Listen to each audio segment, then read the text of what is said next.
Yeah, and this is why whenever I go look at some project, I look at the name like, the software engineer named this because it'd be like, oh, it's the software updater, and the name is like SWPUP or something. It's like, yeah, Yep. okay, yeah, Yep. Yep.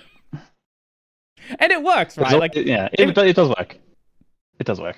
And at the end of the day, there's always Cube Daddy. If yeah, it all goes to shit, we can. maybe not. No, I think anything you could go with is Eh, probably going to be better than Cube Daddy. Probably, particularly because we want kids to buy it. How did how did that name happen? Was it just Okay, a name of so it that existed? I've probed down on this a few times. I think it's because like it's sort of like a funny game dev term Mm. because it's like it's parenting. The cube's getting parented to the bigger cube, so it's Cube Daddy. Okay, okay, that's stupid, but I see the logic now. Yes, it is. It is stupid. Um, we've got a little nod to that even in the Discord, in that my title is like Cube Uncle because I'm an uncle, and Dad's a dad. Dan's Cube Dad. Mm. But yeah, Mm-hmm. it's very silly. Yeah, no, but I no, it is silly, but I think there's some of that does sort of come across in the game itself, like the just like going back to what we talked about earlier with like the cube squishing, and it's just like Yeah, little things like it being a gelatinous cube, right? Like yeah, it yeah. the game would work just as well if it was a solid cube, like gameplay It wise, would. mechanic wise, but there's something about it being this gelatinous cube that makes it feel a bit more appealing. It does allow you Totally. to play around with like how it looks a bit more, like as you interact with things. Absolutely. And originally it was just a cube. Mm. Um, and Dan changed it to the like rounded beveled cube a couple months ago, or several months ago now. And originally I didn't like it Mm. because in my like the thing that affected my work was that when the cube rolled up a step, there'd be a little bit where you could see that the cube wasn't exactly touching the ledge because of the beveled corner. But Uh-huh. now that it's been that way for a while, I can't go back. I love the little beveled guy. Mm-hmm. And it works so much better with like the like you said, like the gelatinousness and the splats and the Gelatinousness, yeah. yeah, we'll go with that. Yes, yes, yes, yes, yes, yes. So, what have we not talked about? We're coming up to the end, like 10 or Hmm, so minutes, easy. but um, well, is there something that we haven't really touched on that you think is kind of important?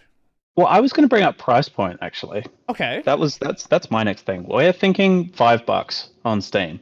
That Mm-hmm. was going to be my price point. It's been something that I've been like a mentor of mine got me to just like say a price because I'd been umming and ahhing about it forever. Mm. And I threw out like $30, and he was like, "Wrong," and I was like, "Yeah, you're right." Um, and since then, I've been thinking about it a lot. Mm-hmm. And Mm-hmm.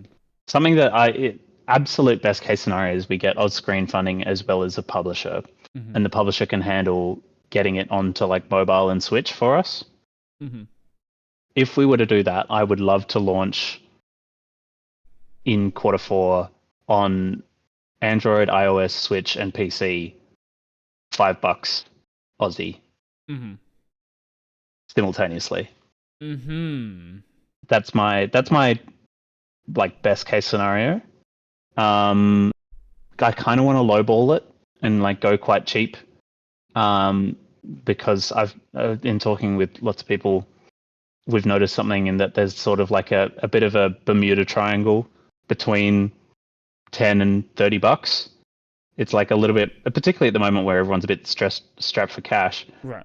Um, like, yes, people are buying expensive games because they're expecting super high quality. Sure. Like Sure. Mario Kart and Donkey Kong have both sold like crazy. but in that weird, like, not a lot, not heaps range, it's easy to get lost. So I'm quite keen to go like sub 10 and probably sub 5, like around 5. Right, because when you're in that like $10 to $30 space, you're also competing with like older games that go on sale.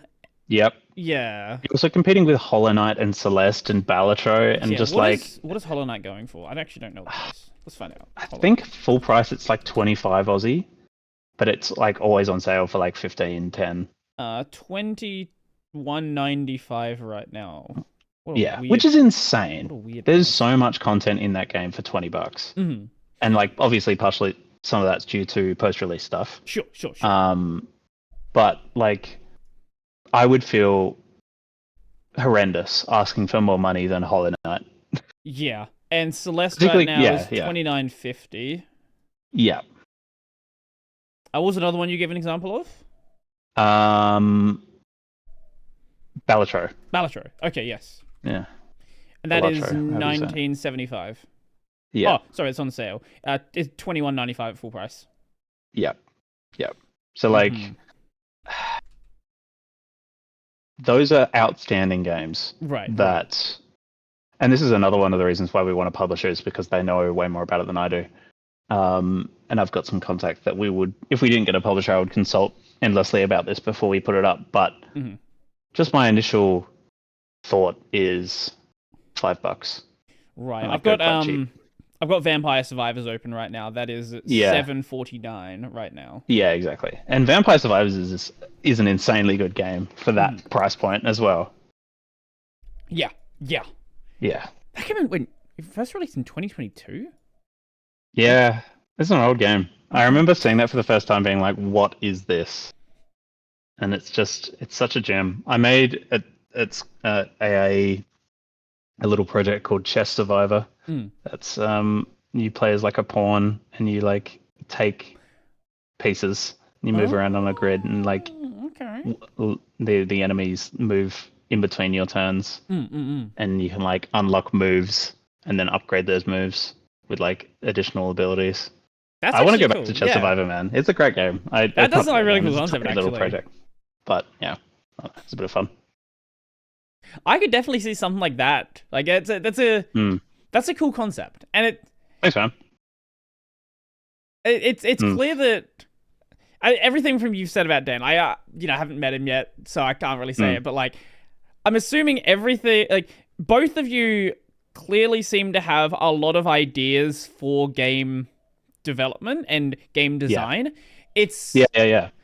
Like I'll like not to like trash anyone in particular, but like I've spoken to people in the past where they have an idea for the game, but they're not really sure about the idea. They don't really know how to sort of talk about the game. It feels like they're not really confident in the idea they have.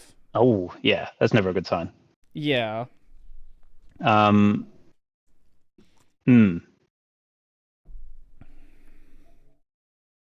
It's an interesting thing. We're both like deliberately enrolled in like the design course at AIE. And like when people ask me, do you regret doing design? I say no, because I met Dan. But like if like the smarter choice for me would have been to do programming, because programming is 90% of what I do these days. But I quite like being a designer who programs out of necessity. That and in the way that Dan is a designer that is a technical artist out of necessity and like makes shaders and stuff. It's very, very nice that we're designers kind of first and foremost, and then we do other stuff so that the games exist. Right. So we're not just talking about a thing.